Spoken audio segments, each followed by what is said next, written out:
a few more tools to get the most out of the GPR data you collect and understand it a bit better. So to that end, this is my agenda. I'm going to go through a bit of theory at first, and then we'll get to the meat of this webinar, which would be concrete things that you can do to get more out of your GPR data. So let's go back to the original slide, which I have to now turn the sound off. Sorry about that. Hold on.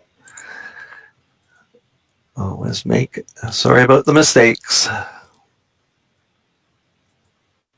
We're back. Mute.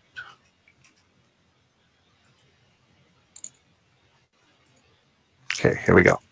Okay, let's go back to my opening animation and ask a question.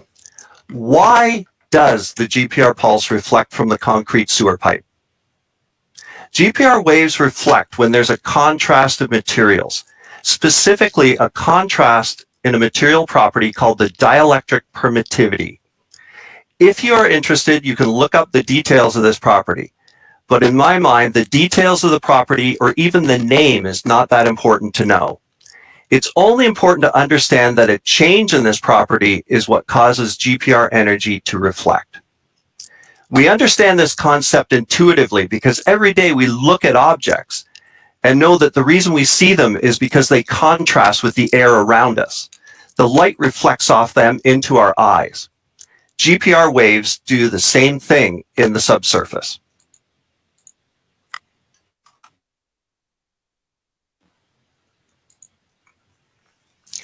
Here's another animation that shows the concept of what happens when a GPR pulse is sent into the subsurface and reflects from a boundary between two contrasting layers.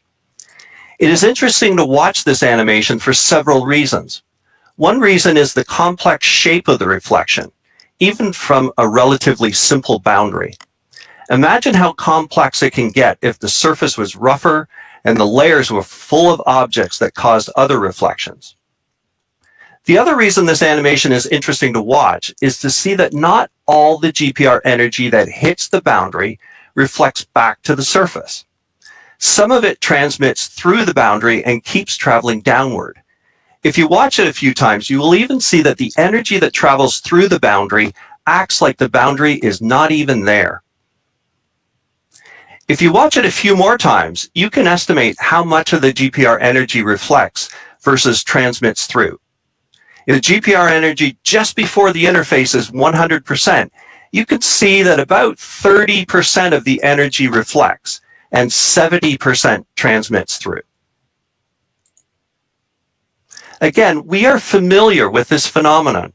Anytime you look out a window at night, you are experiencing energy transmitting and reflecting at the same time.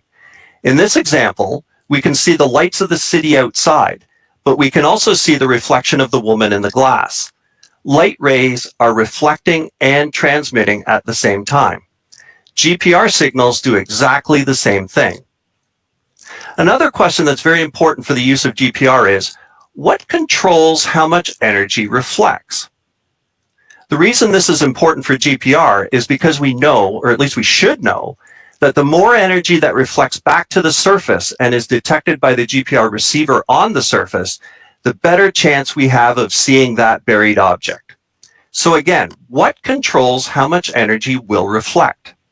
The answer is the magnitude of the contrast of the materials.